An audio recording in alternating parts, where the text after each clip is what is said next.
Welcome back, everybody, to another episode of the Clutch Talk podcast /YouTube/ We Do It All. As always, I'm your host, John. Very happy to be here. My boy Jay is over there in the six. How you doing, my dog? Doing great. We got a very familiar face on the show tonight, so I'm excited. Yeah, no, I gotta get one of those. I gotta get one of those punch cards where like the 10th sub is free.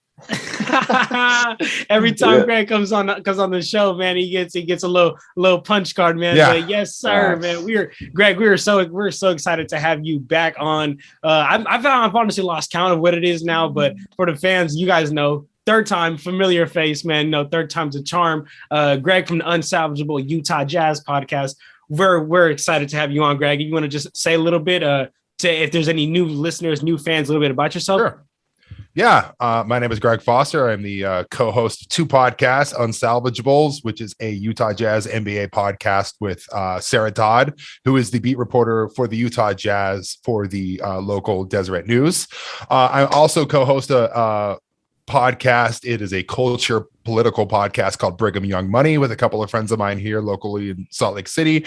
We cover a lot of local and national politics from a kind of leftist perspective, and outside of that, I am a full-time dad and a writer and a bike rider. Don't forget about the bike. I spend a lot of time on my bicycle. Yes. Yes, well, sir. Greg, and on top of all that, very knowledgeable NBA fan. So very happy to have you on, Greg. Today, guys, we got a couple of things to talk about, and I feel like why waste any time, man? As long as the fans can just subscribe to our podcast, subscribe to Unsalvageable Podcast. I'm going to leave all that in the description down below. We could get straight into it, man. So, guys, the first thing we're going to do here is we're going to start with the up or down report. Greg, all this is I have a couple of topics here, and you just tell me if you're up or down on a topic that I say. Are you guys cool with that? Yeah, let's go. Yeah. Let's do it. Let's kick it off. So, are you guys up or down on the Pacers should blow this up and enter full rebuild mode? I've always been down on that. I'm down with that because number one, they're just a small market team. If a team like the Pacers, you don't really have room to operate. I mean, you're not bringing in any free agents that are going to Indiana. You just brought in a new coach and Rick Carlisle to really rewrite the ship there. I mean, they had, terrible go of it last season. And the main reason they brought him in was because they want to be title contenders or perennial, second round or first round exits, as the Pacers, I feel like, are comfortable with at this point, which is sure. It's sure if you want to do that. But the main reason I'm down with that, just like I said, you can't really do much. There's not really room to operate if your team, small market team like the Pacers. So I'm down with that. What about you, Greg? I got to take the exact opposite approach. And I am very up with blowing up this Pacers team. I think their ceiling is the absolute worst place you want to be in the NBA, and that is a mediocre team. Absolutely. They simply like the Pacers have a collection of a bunch of good players. They totally lack star power, and they don't have enough to truly be competitive. And again, that ceiling is what's their ceiling? A seventh or eighth seed in the Eastern Conference and a first round exit every year, where then you miss out on a lottery pick. Absolutely. Every single time.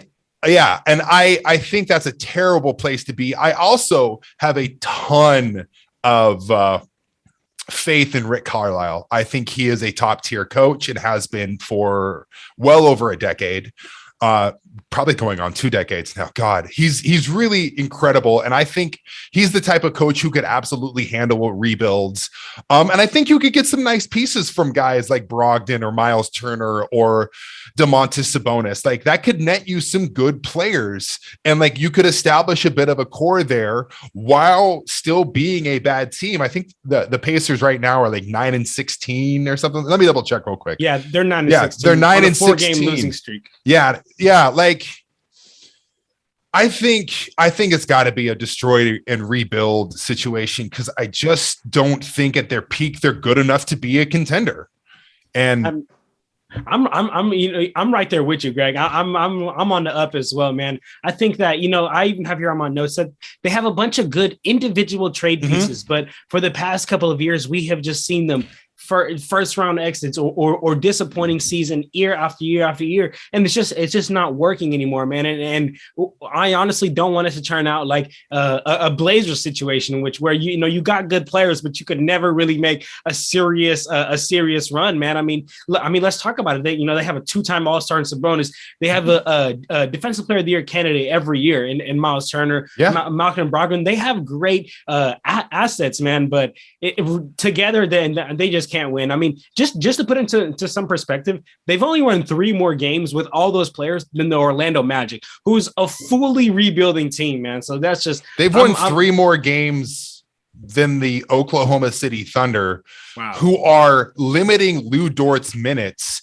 so that they can continue to lose games so they can get a top 3 pick. Like they're a bad team. And even if, Carlisle and the team rights the ship, it's not enough to be competitive, especially in the Eastern Conference. You can't tell me that the Pacers, a fully healthy, fully clicking Pacers team, is going to beat the Nets or going to beat the Sixers or going to beat the Bulls or the Bucks in the playoffs.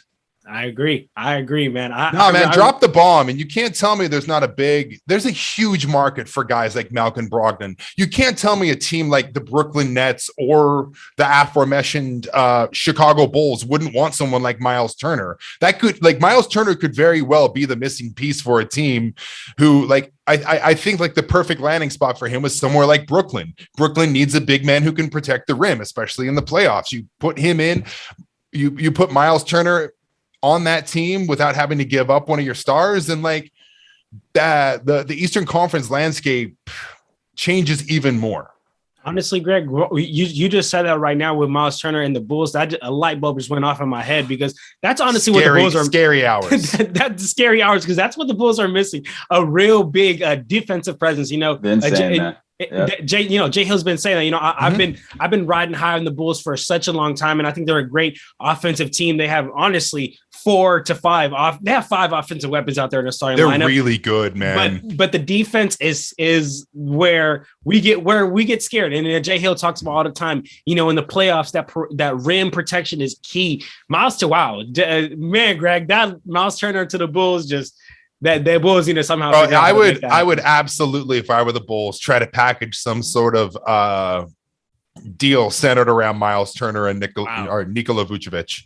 That would be instrumental for them. I have no idea. I'm not a GM. I don't know what their salaries and what it would take, but something like that, if you put Miles Turner on the Bulls, they might be the favorite coming out of the East.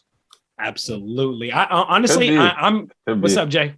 Honestly, no. I mean, I think that's a great deal. I think, that's the perfect. I've been saying it. The reason I don't think the Bulls are a true contender, they don't have a rim protector. You bring in Miles Turner, solves your problem right away. Solves your problem. Absolutely. Yeah. All right, man. So then, while we're on the lines of the Bulls, let's keep talking about it, man. Greg and Jay Hill, talk to me. Are you guys up or down? The Chicago Bulls last night just beat the number 1 seed Brooklyn Nets, and now they're sitting in the number 2 seed. Same amount of wins than the Nets, but they lost 1 more game. But let me ask you guys. Are you guys up or down on the Chicago Bulls finishing as a top 3 seed in the Eastern Conference?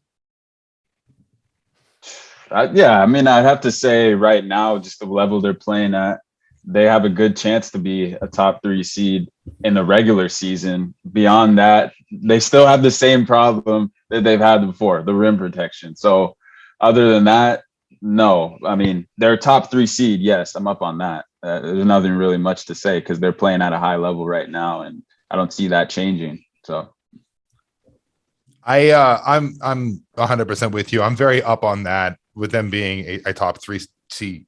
I think they're a top 3 team in the East. I don't know if they're a title contender for that reason that Justin said about the rim protection. I really do worry about that, but they have, so many weapons. And I kind of came into the season with a lot of questions about Zach LaVine and DeRozan fitting together, because I thought that they were kind of molds of the same kind of players. And I have to give DeRozan so much credit for completely just restructuring his game, and is now he's become one of the best power forwards in the league, and a go-to guy that they can dump the ball to and say get a bucket in the fourth quarter. Alex Caruso's playing like one of the best perimeter defenders in the league. Zach LaVine's taken a leap. My only question is their big man, and like I think Vooch is a nice player. You know, he's an all-star caliber player, but he's not the type of guy that I would want in my crunch time lineups in the playoffs when you're facing a team like the Bucks or the Nets. Absolutely. I'm right there with you guys as well. I think that the Bulls, I agree with you, Greg. I think that they're a top 3 team in the East. Just the only thing, like I've been saying, man, that defensive presence, that rim protection, man.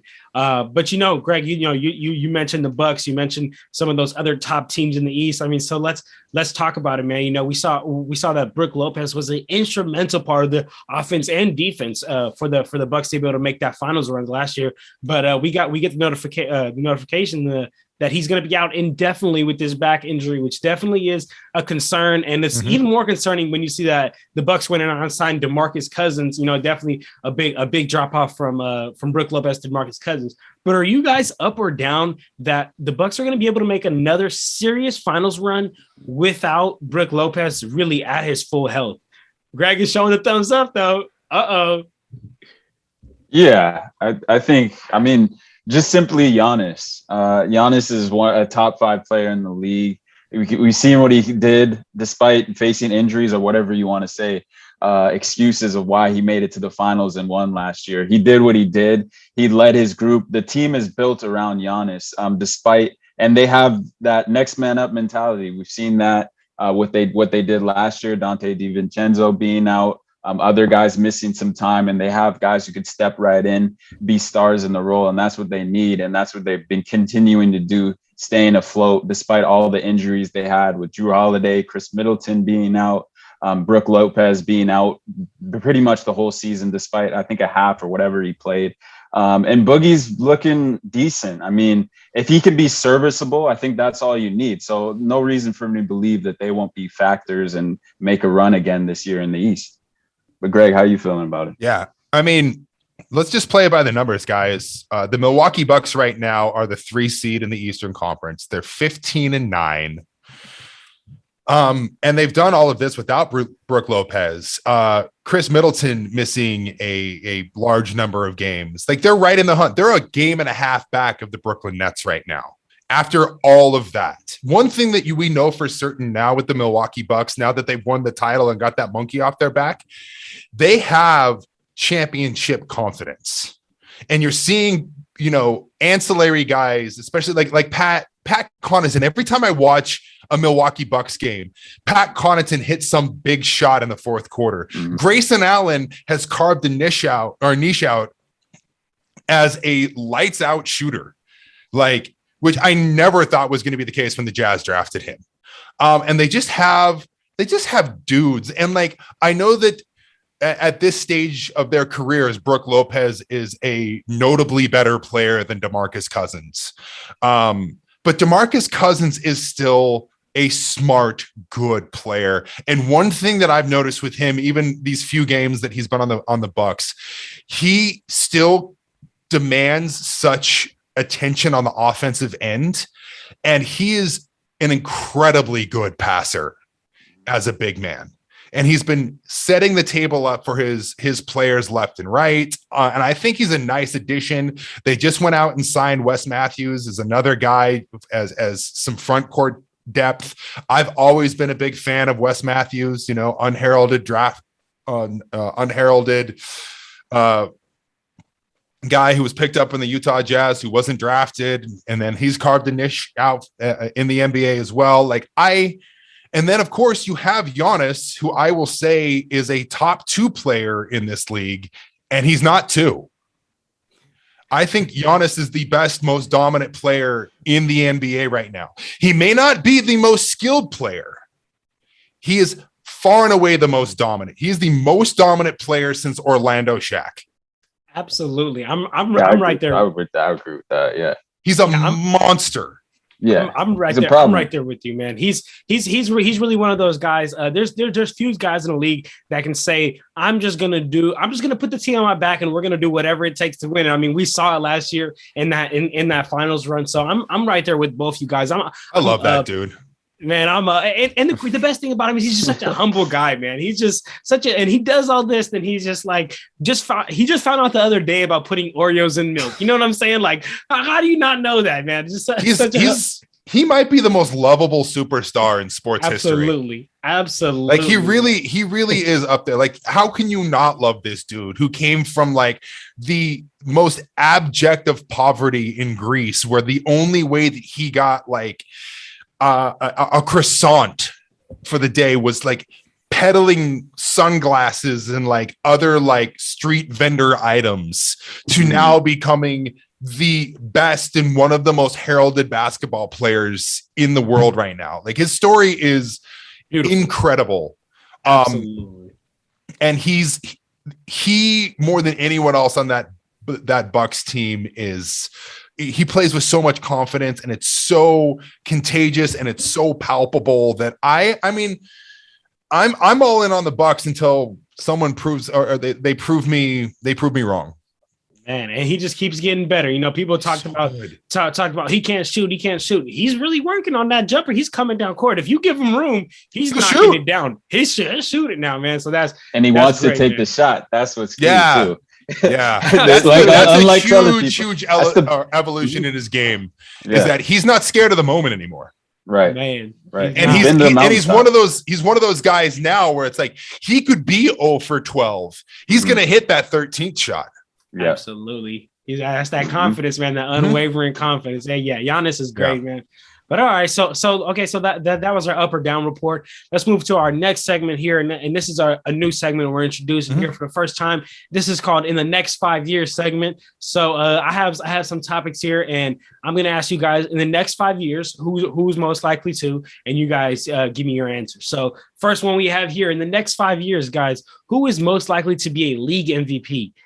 Evan Mobley or Jalen Green? Evan Mobley. Okay. I literally just watched the Jazz play the Cavaliers this afternoon.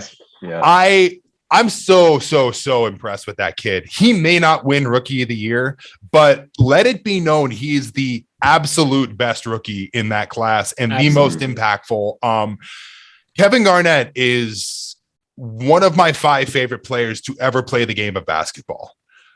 Evan Mobley gives me big Kevin Garnett vibes. Like, he's that good and that versatile, and he really is the just prototypical NBA big man.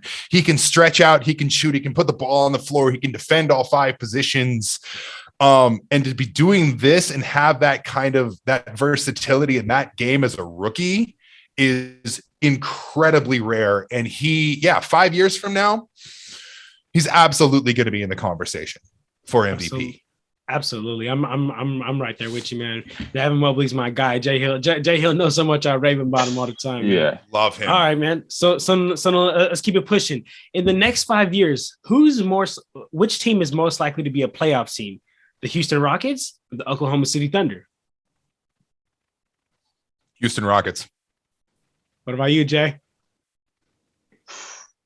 I'm going with the Oklahoma City Thunder. I think I like what I'm seeing from Giddey. I think Shea can be their number one, maybe their number 2 option. I think they need to bring in another star. I don't think Shea can be their number 1 option just from what I've seen from him. Despite closing out the Lakers, there's times where his inconsistencies kind of show, and kind of them being relying on. He's inconsistent at times where it's kind of hard, albeit it's his 3rd or 4th year, I believe. So it's kind of hard to put weight on that, and too much weight on that, especially that they're a struggling team and a rebuilding team. So you can't really but what I've seen from Giddey, the other pieces that they're building there in Oklahoma City, I'm liking what I'm seeing, despite compared to the Rockets, who are looking kind of disjointed despite their recent success. But I'd rather see, I believe more in OKC at this point. Okay, I got to side with Greg on this one, man. I think the Rockets got a lot of great. I mean, both team has lots of great young talent, man. But I'm high on Christian Wood, man. I'm high on what Jalen Green and that young core could bring, man. But all right, so let's keep it pushing, man. So in the next 5 years, who's most likely to have a championship, Luka Doncic or Trae Young? I'm going Trae Young. Ooh, okay. Not because I think he's the better player. It's because I think he's on the better team. Okay. I think the Hawks have a larger window right now. That's not to say that like Dallas couldn't make a move and bring some guys in, but when I watch the Mavericks, it's almost always the Luka show. And Trae has, he's got Cam Reddish and Kevin Huerter and a borderline all-star big man and Clint Capella and John Collins. And like, this is a team that made the Eastern Conference Finals just a year ago. They're a good team. And I just don't see the same thing with the Dallas Mavericks at all. Okay. What about you, Jay? I agree with Greg. I think Trae, he has more weapons there in Atlanta. I think Nate McMillan's a better coach, to be honest, than Jason Kidd. I was just going to say that. Yes. So that's those two things in itself are going to make you more likely to win a championship. So, and I honestly believe that Trae's makes his teammates better. Despite Luka not having the weapons, I just think Trae has got that, that level, that confidence, being to the pinnacle of the Eastern Conference Finals now, and obviously not to the championship, but having that experience, kind of struggling early on. He kind of stated before that he playing in that high level basketball, then playing regular seasons, tough to get up to, tough to motivate yourselves. But now finding success, and obviously we've seen Atlanta surging now that he's been able to get his own shots, but as well as his teammates involved, and they're being successful in that. So I'm loving what I'm seeing from Trae right now. Man, I like the perspective that you guys are looking at this from, and I honestly, from that perspective, I honestly agree. Trae Young does have better players around him. He is in a better position to most likely be a champion in the next 5 years. But I'm looking at it from a little bit of a different perspective. I think that it takes less pieces around Luka Doncic to build a championship team, because he just does so much on the court. So that's the perspective that I'm looking at, and that's the reason that I would go with Luka Doncic. But okay, I like that. And then last one we have here for this segment is, in the next 5 years, the face, and this isn't no one or two. You let me know whoever is. In the next 5 years, the face of the league will be.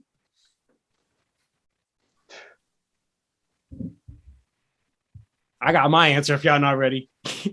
LaMelo Ball. Ahead. LaMelo Ball, man. LaMelo Ball, that guy is a star, man. And he is the thing about him is he's not just a star that just balls out, man. He is a marketable star. That is one thing huge in the NBA. Can you market this person? Is he that swagger guy? Do he got the shine? Do he got the drip, as like the kids like to say nowadays, man? And he has all of that. He is all that and some more, man. But who you got, Greg? Who you got, Jay? Whoever one's ready.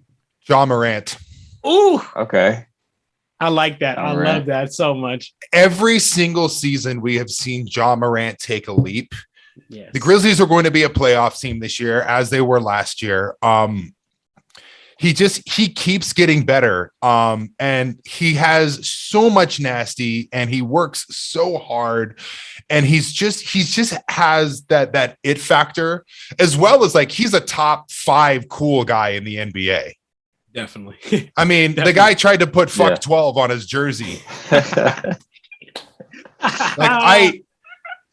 He's so incredibly likable. Like, I think overall, he's got all of those same characteristics as LaMelo Ball. He's also a better basketball player. I like that. It's hard to argue that. I'm honest. I'm not going to lie to you. Jay, I also think that the Grizzlies are a better team than the Hornets, and they'll continue to be. Oh, man, that I like that. I mean, I respect it. I have to respect it. Jay, you got your answer ready? Okay, my question, I got a question back to you, is now when you say the face of the NBA, do you think it's the most popular player, or like the player who's dominating year to year, winning MVPs, teams possibly winning titles? I guess I would say, most popular, but not like Alex Caruso most popular, like most popular, but also clearly like you could be up there in MVPs every single year. Okay, well, if that's the case, I think it's Ja Morant. I agree with Greg on that. But I think, the best player in 5 or 4 years is a player who I think is criminally underrated right now, despite coming off being the reigning MVP, and that's Nikola Jokic. I was just going to say Jokic. That's such a good answer. Yeah, he's doing it again this year, 26, 13, 6 assists, keeping the Nuggets, despite all the injuries afloat right now, most recently against the Knicks. I mean, I just think he's still underrated, and he's still doing it on both ends of the floor, and just seems like he's just got better after winning an MVP. I mean, I just see him progressing, and he's only 26. Man, I think the sky's the limit. There's no question how good he can be, especially at his size, his durability. I mean, he's crazy. The Joker for sure. And 5 years from now, he's 31, so he's kind of exiting his prime. Mm-hmm. But like, he has a game that isn't really, it's not predicated on explosiveness or athleticism. Like, he's got a game that's going to age very well. Mm-hmm. And I can absolutely see him still being completely dominant in his early 30s. Yeah, I think that's a great answer. Great answer, Jay. Let's move to our next segment here. One of our favorite segments here, and that's just the games. We're going to talk about some of the games that we saw this week. So I'll go ahead and kick it off here, man, with the game that everyone and their mom and their cousin and their dad was watching, man, was can the Phoenix Suns extend that win streak, man? And that was on, Friday, December 3rd, the Phoenix Suns played the Warriors for the second time. And, what's funny is when the Suns were at a 14-game win streak, I told Jay, I was like, Jay, they have some tough schedule coming up. They have the Knicks, then have the Nets, then they have the Warriors and the Warriors again.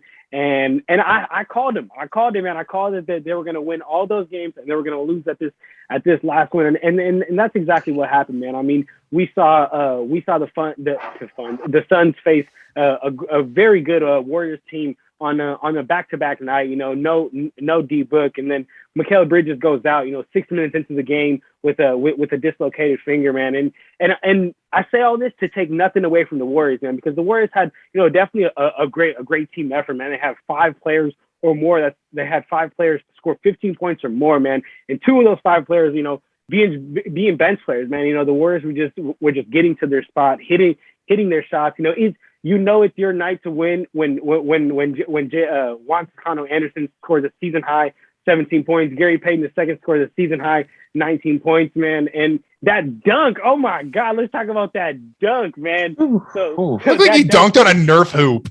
Cold. the way he threw it over, man. I'm honestly seeing some considerations for dunk of the year. The way his body contorted in there was just a great game, man. But I would be remiss. I'd be remiss if I'm talking about the game and I didn't talk about my boy. I mean, you see him right here. This is a Timberwolves jersey, but my boy, Wiggs, man, was definitely out there doing his thing. Came out early and really gave the Warriors, that push. Had 19 points on 50% from the field, 42% from three, and it just makes when he's contributing this way and effectively like this, it makes it very hard to be able to beat that team, man. At the Warriors shot 48% from three, man. But we got to ask Jay. Jay, as the Warriors expert over here on the pod, how did you feel? What were some thoughts you had from the Warriors side of things? Yeah, I mean, first of all, Steph is their catalyst. He's their guy. He had an awful night. Arguably, John, I told you earlier, one of the worst games of his career in Phoenix 2 or 3 nights before. And then he came back and he was a bit of himself. He didn't play particularly his best game, but kind of a mediocre or just a regular game from him. And then it was just a simple recipe of what the Warriors have, multiple ways they've been winning, but just they showed off their depth and they were able to flex that, especially at home. And one of the things that's obvious in the NBA, role players and their performance at home compared on the road. And that's exactly what the Warriors role players, they played great. They're stars in their roles, from Gary Payton to JTA to Damian Lee coming back, all provided help off the bench. And that's what you need to win, especially against the team of the caliber of the Phoenix Suns. And that's exactly what they did. And they were able to, neutralize DeAndre Ayton, someone who torched them the first time around. And he's, despite scoring 1 point more, but it was just an ineffective 24 compared to the 23 that he scored and did damage in Phoenix 2 nights before. So it was a little tweaks of Draymond being more aggressive, the role players stepping up, and Steph being more like himself. So those were the 3 factors and why they were successful at home. Greg, how do you take away from that game, Greg? Yeah, I think it's going to be an awesome 7-game series in May. Man, that is going to be a crazy. That's going to be. They're the two far and away best teams in the NBA.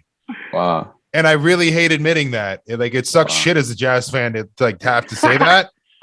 But they're so good and they're so deep and they have star power, and I just don't see any other teams in the Western Conference competing with them.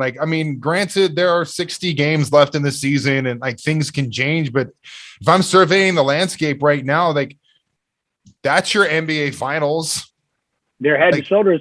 They're head and shoulders. The Suns and the Warriors are the 2 best teams. And I don't know how much stock you can take in that second game. I thought it was a great win, obviously snapped the win streak for Phoenix. But again, when you have 2 of the Suns' 3 best players out, 4 best players out, with Mikal Bridges and especially D Book, I don't necessarily think it devalues the win, but it certainly changes things. And at the same time, it's a regular season game, and yeah, I'm looking forward to a playoff matchup with those 2 with everything on the line, because those teams are really good, man. They're really, really good, and I'm eating a lot of crow on the Warriors because I didn't think that they were going to be this good. I thought they'd be a playoff team, but I didn't think they'd be, what are they, 19-4 right now? Yeah, I don't think. Yeah, with Clay and James Wiseman coming back, yeah, they're so good. Yeah. Realistically, Greg, just to hop on board with you, I don't think anyone thought they'd be this good. No. This good, number 1 seed, this good. I don't think anybody really expected that. I didn't think they'd have the cohesion. I didn't think they'd have the chemistry of bringing along the new guys. I didn't think guys like Jordan Poole and Toscano Anderson and Damian Lee would take this jump. And you're seeing the same thing now with the Phoenix Suns. You're seeing those ancillary players, the campaigns, the Cameron Johnsons, the Mikal Bridges. All of those guys have gotten better from last season too. And the level of play, that was that first game, even with D Book going out, it's one of the best regular season games I've seen in a long time, from execution to focus to just the sheer amount of talent on the floor. It was a joy to watch. Beautiful, beautiful basketball. Absolutely. That was a beautiful basketball game. But Jay, talk to us about some of the games, Jay, you highlighted and stuff from this week. Yeah, and just real quick to talk quickly about that. In terms of the Warriors, and you mentioned the cohesion. This has really been kind of a 2-year, 3-year process. Obviously the year that they were the worst team in the league, Jordan Poole was a rookie on that team, as well as Damian Lee, and those guys were getting really experiential minutes. Playing those minutes, getting their asses kicked, albeit, but getting that experience in their first year. You can't really trade that for anything. Then you push it to this past year where they're on 1 game away from making the playoffs, but all those guys, Juan Toscano Anderson, Gary Payton II, Jordan Poole was started in the G League and then halfway moved back to the team, got all that experience. So those are 3 pieces this year they've been building the past 2 years, and that's why we're kind of seeing the cohesion, not to mention bringing Andre Iguodala back. So a little bit about that. Yeah. So it's been kind of a process as well. So, but yeah, no, and we're starting to see the fruit of their labors now. So hopefully that continues. But anyways, the game I have to talk about is, unfortunately, is the Nuggets and the Knicks, the New York Knicks and the Denver Nuggets. More about the Knicks stink. The Knicks, bum ass Knicks, man. They make me so mad. I had so much stock in them early in the season. Me too, Greg. I think everyone did, man. Greg, we talk about a team who. Let's go to the numbers, and since we were talking numbers earlier, a team who was the 4th ranked defense last year, who this year has fallen to number 24. They can't guard anyone. They're not getting stops. A team who's always prided themselves on defense. We saw them, Thibodeau making the change of moving Kemba Walker out of the rotation. We saw yesterday that didn't work. Julius Alec Randle Burks isn't a point guard. Man, yeah, making all the excuses in the world. I love Alec Burks. I am Alec Burks' hive. He was Jordan Clarkson on the Jazz before Jordan Clarkson was on the Jazz. He's not a point guard. Yeah. No, I mean, I just think they're just have the guys in the wrong positions. I'm wondering why Kemba's out of the rotation. Honestly, you brought him, you paid him all that money, you brought him over to be the starting guard. So you're not giving them opportunity. They need Derrick Rose back to be in starting. I think they're going to have to rely on Derrick Rose to start. Emmanuel Quickly is not a point guard either. So he's more of a 2 guard in my opinion. Mm-hmm. But this just was a story of all the struggles we've seen of the Knicks. You know, they brought in Evan Fournier. He wasn't the right answer. It's looking like he's not a defensive-minded player either. So he's getting torched. And then this was just another dominant performance from the Joker. That's what I saw in this game. Despite not having the pieces, not having the weapons, he turns his teammates into weapons. He makes everyone around him better. That's why I think, to answer your question, John, that's why I thought he's going to be a player of the future, because we've seen him doing it with this little pieces. When he gets his guys back, when he gets Jamal Murray back, hopefully Michael Porter Jr. can play basketball again. Like, I mean, I don't know what his health is like. Who knows? The Nuggets he secured the bag, right? At least he got paid. I feel bad for the Nugget. He stole some money. I don't know, man. But Rashard Lewis All-Star right there. Right. Just takeaways from that game. Knicks don't know what they're doing. They got a lot of questions to answer there. Blow it up. I don't know what they got to do. They just need to change things and fast, because New Yorkers aren't rocking with that. And then the Nuggets, Joker, he's a problem. He's a beast. Another MVP campaign, in my opinion. Wow, man. Yeah, great. That honestly was a great breakdown of the game, Jay. The only thing I want to add is for the Nuggets, man. They really have some huge bench point. They have some huge bench help. Having scoring 43 points off the bench. And just like how you said, Jay, it's Jokic getting all of his players involved, man. I mean, we saw the Denver Nuggets go on I believe it was 4 or 5 game losing streak when Jokic was out, and now that he's back on, people just have no doubts, no questions about the Denver Nuggets. So just an absolute dominant performance from the Nuggets. Like how Greg's been saying, man, what are the Knickerboppers doing, man? They are ruining the show. They stink. Yeah, they're bad, man. But I also want to just go on record and say that I really like Julius Randle. He's not a number 1 option, and they got to get somebody in there to be a number 1 option if they really ever want to make that leap. Facts. Absolutely. It's true. Absolutely. I think that I think what Julius Randle has been able to do in reinventing his career and becoming an all-star and becoming an all-NBA player cannot be overstated. Like, never saw this coming out of Julius Randle, but his ceiling is not a number 1 option. He'd be an incredible number 2. If he could play the Robin role on a team, who knows what that team would look like. Yeah, but I think that ceiling would be really high. But we're seeing right now that he's not a number 1 option. Absolutely, man. Yeah, it's upsetting to see that from Julius Randle, because the Knicks and a lot of the NBA put a lot of stock into him, man. But all right, man. So, Greg, is there any games that you want to highlight from this week? We got to talk history, right? Let's talk some history, man. I already know what you're going to talk about, my guy. 152 to 79. Wow. Wow. Man, that was a bro. I have played on some dog shit rec league teams with a bunch of guys who look like Stanley from The Office dribbling. And we never lost by 73 points. You have to actively try to lose by 73 points. That is bad. And this was a game sans John Morant. Man, oh my gosh.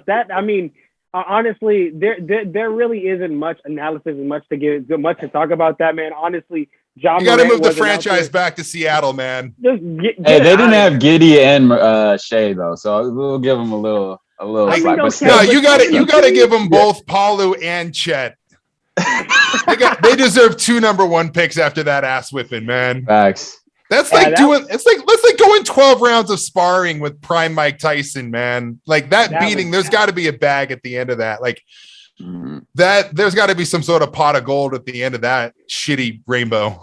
Yeah, that was bad, man. Just a complete dominant performance from the Grizzlies the entire game. 0 lead changes, 0 times the game was tied, man. Just every single quarter outscored them by 15, 20 or more, man. So just very, very embarrassing. It's like when the WW or WCW would just like feed like one of their new up and coming wrestlers to like Goldberg, like prime Goldberg, and like the match would be over in like 15 seconds.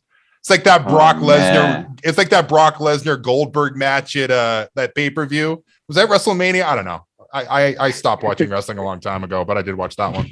I forgot which match that was. But anyway, that's my comparison. I think it might have been WrestleMania. I feel you. I used to watch WWE, Greg. I'm right there with you.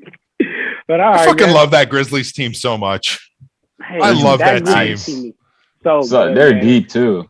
Yeah. Every single time I watch the Grizzlies play, I think about how Dennis Lindsay drafted Udoka Azubuike over Desmond Bane, and then I take a shot. Desmond Bane, that's exactly what I was about to say. He's so good. I love that kid. Desmond Bane has been really like just like players like Grayson Allen, who's been carving himself a role in the team. That's exactly what Desmond Bane's been doing on that team, man. He's nails, man. He's tough. Hit shots, defends. Yeah, he's a good like ancillary kind of like secondary ball handler. I got nothing but good things to say about him. I wish he wasn't, I wish he was playing for the Utah Jazz like he should have been. Literally cost Dennis Lindsay his job. Yeah, and just real quick to touch on that, I actually got to see the Raptors and Grizzlies play, and the one thing I saw in that game, Greg, number one, I love the Grizzlies too. I mean, they knocked us out and the Warriors out in the play-in game last year, but just Dylan Brooks. He doesn't stop. He's a maniac. He's so a maniac. The whole time he was in the game, he was in Fred VanVleet's shirt the entire game. Did not let him touch the ball. Won them the game basically. Him and DeAnthony Melton just face guarding the whole game, not allowing him to get any clean looks. Took him completely out of the game. And then Desmond Bane was killing too. So two guys that I saw in that game. And just, I felt like the Grizzlies, there's times when the Raptors were close, but I just felt like they had the game in control the whole game. There was 3 points. Never felt like they were going to lose that game, honestly. And I've watched quite a bit of Grizzlies, especially with the Jazz playing them in the playoffs. And that's developed a little bit of a rivalry, as well as they're my league pass team.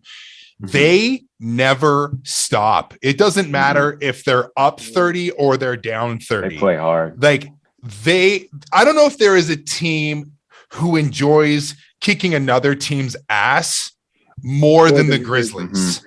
Mm-hmm. Like they just go out there, they got a big old whomping stick, and they're just going to hit people over the head with it for 4 quarters. Yeah. And I like, it's super frustrating as a Jazz fan because you're just like, why won't you die? The Jazz Jazz the other day had that, they blew a 6-point lead with 93 seconds left and had that Triple J 3-pointer. And like, that's just the perfect example of how the Grizzlies play.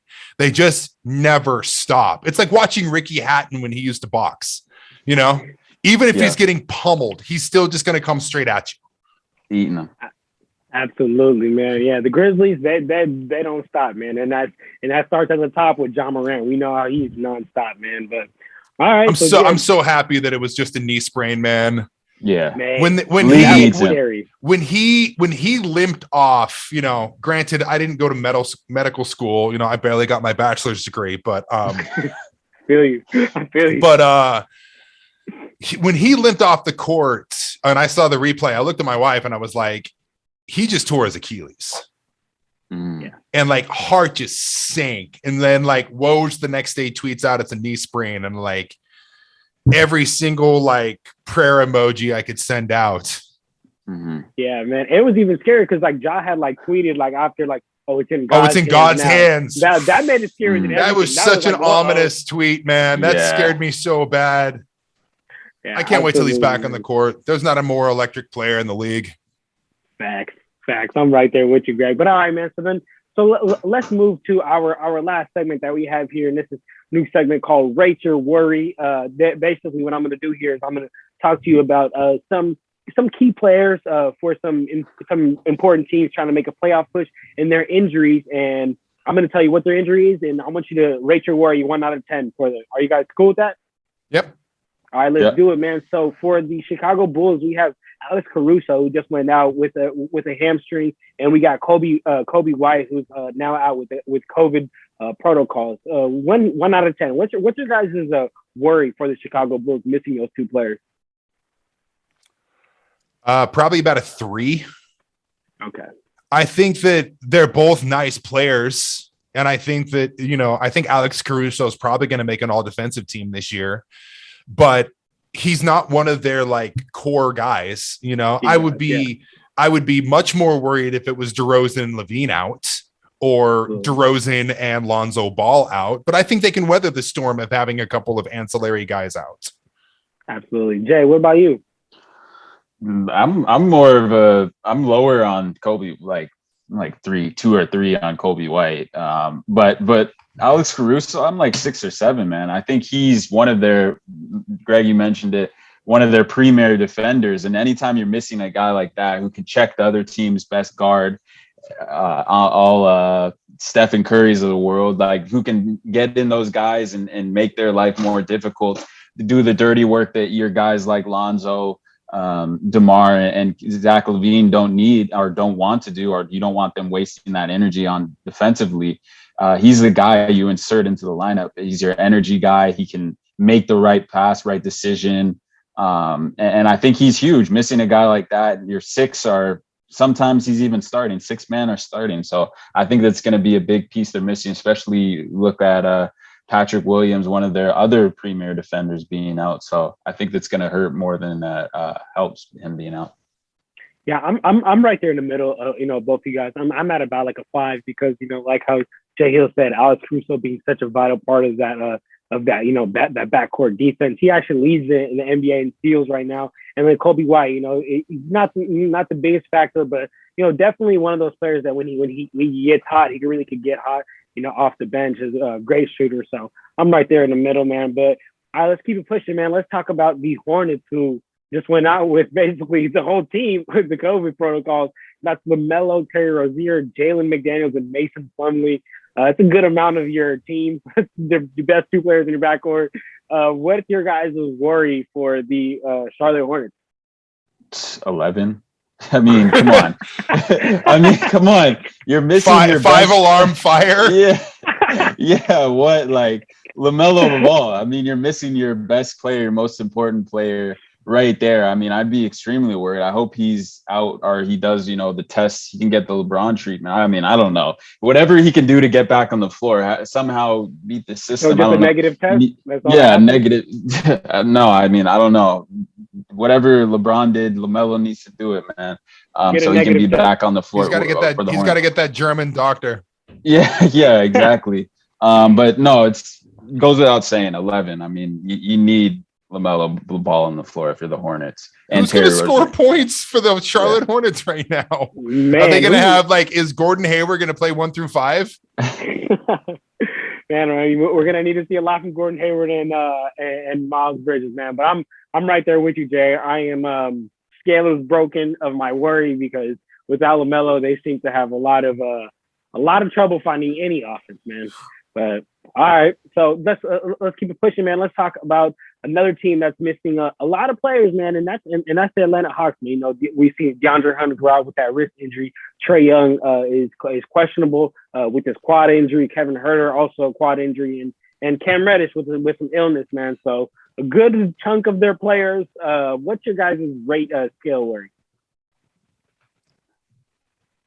With all those guys out, I mean, Trae Young being out. Yeah. Questionable. I mean, it's pretty high.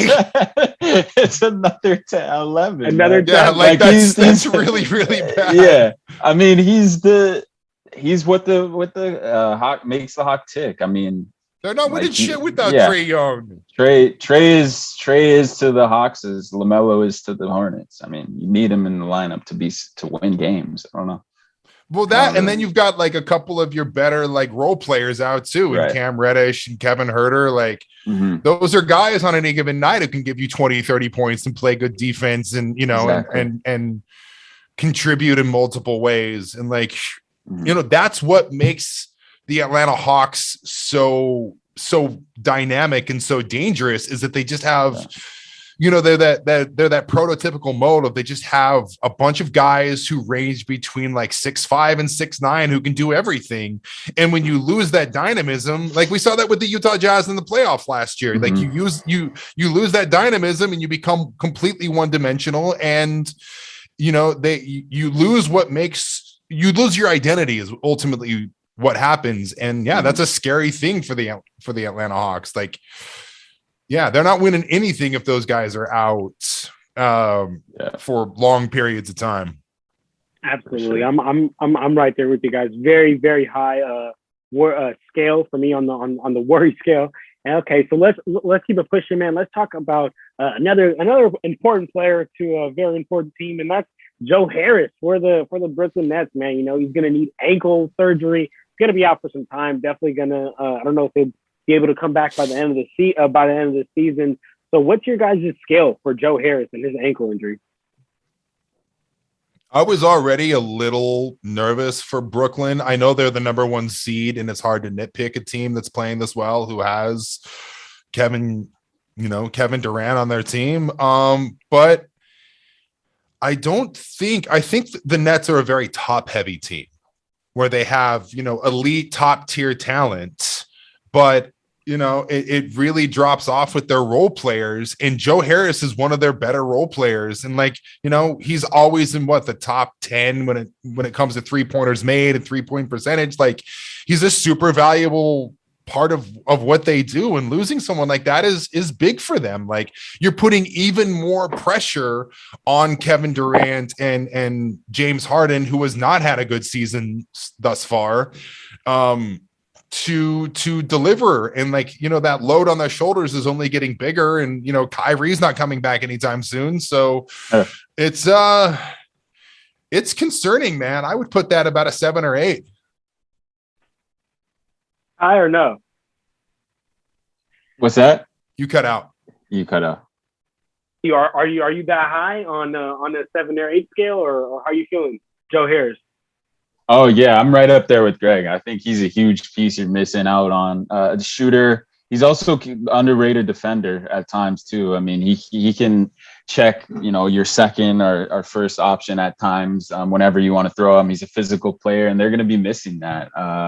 You're putting more pressure. Like Greg said, the beard has not been performing. I feel like a lot of times he's deferring to KD, and I feel like that's getting in his head. Like, for whatever reason, it's affecting his effectiveness, his confidence. I've got a take. Extent. Yeah. What's up, Greg? I didn't mean to interrupt. No. But the world is finally finding out that James Harden is a pretty mediocre shooter, and has been his entire career. What he's been the best at is baiting people into fouls. Like, he really turned it into an art. There's never been a better grifter in the history of the NBA than James Harden. And when you change the rules and he has to actually rely on that mediocre jumper, we're seeing those numbers slide. He's also on the wrong side of 30. This is not MVP caliber James Harden anymore. Like, he's a bit older, and like that drop was going to come sooner or later, and it came sooner. Like, he's still, don't get me wrong, he's still a fabulous player. And he's still the type of guy who can drop 40 points on any given night. But I just don't think he's the same guy that he was. It's a natural progression in his game, and it's going to be interesting to see how he can come out of it, and if he can actually kind of overcome his free throw trips being cut almost in half now. Yeah, no, I mean, Greg, that's a fair take. And also, it's one thing being on the wrong side of 30, and it's another thing not taking care of your body and not taking care of your body and not making the right decision. I have to make an assumption James Harden isn't taking care of his body. I mean, He doesn't exactly seem like he doesn't really seem like the type of guy who's like, going for 5 a.m. deadlift sessions. He's just showing up the gym ready to play. I mean, other than that, he's not putting in. I don't know, man. I don't know. It doesn't seem to. I don't know. I don't know James Harden that way, but he doesn't give me that vibe. Right. Body type, his body frame doesn't make you look like me. Hashtag big guard. Big guard, big body guard, man. All right, man. So then our last player here for your rate the worry scale, we were just talking about him. At least it's nothing crazy. At least it's no ACL or MCL, tear. But Ja Morant, the thing that actually gives me a little bit of concern is that there is no timeline. I don't believe the Grizzlies that came out with the timeline with Ja's return and Ja being such an instrumental piece to that Grizzlies team, making them run, making them go. What's your guys' worry? What would you guys scale your worry? For a player like Ja, who's pretty explosive, it's a little bit concerning, but he's also young, he's spry, he's hungry. So I'm not too concerned for that reason. And I think he just wants more. He wants to be the best. He wants a championship. He wants the best out of his teammates. So for that reason, I can't really have much doubt. But I mean, it is a question mark, but I'm not too worried about it at the same time. So probably like a 4 on that scale. I'm right there with you. I'm about a 3 or 4 for all the reasons you mentioned. He's young, young bodies heal.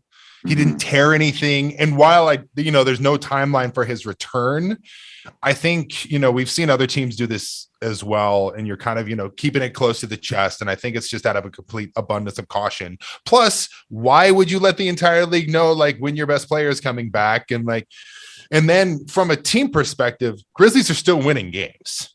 They're still, and you get your best player back. And obviously that's going to elevate your play even more. So, I'm definitely not hitting the panic button when it comes to Ja. I think he'll come back and he'll be fine, and he'll, still try to dunk on every 7-footer in the league. Gosh.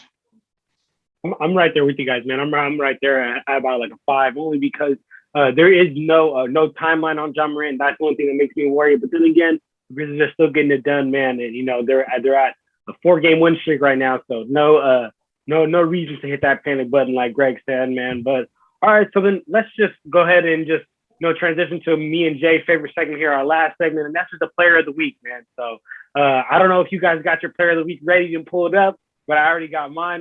Jay, you want to go first, or you want me to kick it off here as player of the week? Go right ahead. Do your thing, man. My player of the week. Oh, Greg, I'm hoping somebody for the Utah Jazz, but Greg, I gotta go with somebody else, man. I gotta go with Trae Young, man. That boy's been balling in the last 10 games, 28 points in the game, 9 assists, 5 rebounds, 1 steal, shooting 50% from the field, man. Mind you, he's like 6 foot, 6'2", shooting 42% from the 3 and 88% from the free throw line. Just being extremely aggressive, man, and really be able to get to his spots, man. And just it's impressive because he came off to that slow start and was able to figure out and pick it up, man. So that's who I got my player of the week. Jay, are you ready, or you want me to kick it to Greg? Kick it to Greg. Yeah. Player of the week. If we're just going this week, it's Donovan Mitchell. Jazz went 3-0. He put up 30-something points a game, about 5 or 6 rebounds and 5 or 6 assists while shooting well over 50% from the field. And he came back against the Celtics and got a win where he was just completely dominant in the fourth quarter. And then dominated down the stretch again against the Cavaliers. That's back-to-back playoff teams as well. I know I'm waving my home flag, and I'm going to continue to, but he was lights out this week, man. You can't, numbers don't lie. He got 3 W's and was the best player on the court all 3 games. Donovan Mitchell. Lie, numbers don't. So I'm right there with you, man. Jay, who's your player of the week this week? Yeah, my guy who Greg obviously got to see front, hand, and center. This guy who has his team who up until tonight had his team on a 4-game win streak, and that's Darius Garland. He's he so great. Good, man. He is so crafty, John. I love that dude. Before the show. He's crafty, and we've just seen him be able to shine with Colin Sexton out of the lineup. I never thought that backcourt would work out, and we're just seeing them playing at an extremely high level without him. But not to talk about him too much. 31 points tonight against Utah. It's a great defense, leading them almost to a win, missing the buzzer beater. 32 the night before. And the thing that speaks up, and then 16, 7 assists, one steal, 4 steals the other night too. He's just getting it done on both ends of the floor. And the thing that speaks out to me is just his efficiency, shooting 56% from the field in the last 3 games. And he's been playing great basketball for the Cavs. So that's my player of the week. His poise and just his confidence, like it's so well beyond his years. But can you tell me who he lost to today? Your player of the week. He lost to the player of the week. Yeah, lost to the player of the week, man. I love you, Greg. I love it. Can I go on record and say I absolutely adore that Cleveland Cavs team? Oh, they're great. Fun as hell, man, and like they're gonna be really good really soon. They got a lot of good pieces, and they kind of are in that like transition, like take your lumps. They're kind of where the Grizzlies were a couple years ago.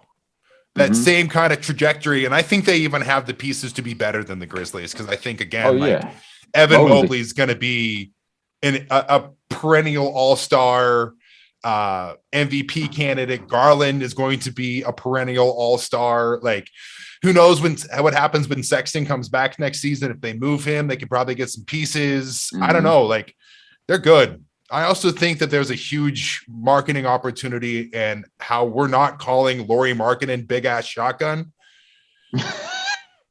is tragic. That could be the coolest nickname in basketball. Oh, I love Ricky. Come back to Utah, Ricky. We miss you. Utah needs a backup point guard. You're so handsome. Man. I love you. Oh man, well, all right, well, this is the perfect place for us to go ahead and wrap it up here, man. Greg, we just want to thank you, so much for coming on the pod, man. 3 times, it's always so much fun. It's always so much fun to have you on, man. So for all the fans, man, if you guys want to go, make sure you guys go follow Greg and stay up to date with everything that Greg has got going on, everything with his kitchen remodel, man, everything with his bike, man, everything with the Utah Jazz Unsalvageable Podcast, man. I'm going to leave everything in the description down below. Do not forget to go check Greg out, man. And Greg, you got any last words to say here before we sign off? That's really it. Listen to Unsalvageables, listen to Brigham Young Money, and you can follow me on Twitter at @DadShamDad. Man, and all that will be in the description down below. Hey, Jay, you got any last words before we sign off here? Nah, Greg, Clutch Talk legend, Clutch Talk guest legend. I appreciate you having me on. Thank you so much for having me on, man. This is always fun. Brother. Anytime. Yes, sir. All right, boys. All right, y'all. We out here, y'all. Clutch Talk out. Peace.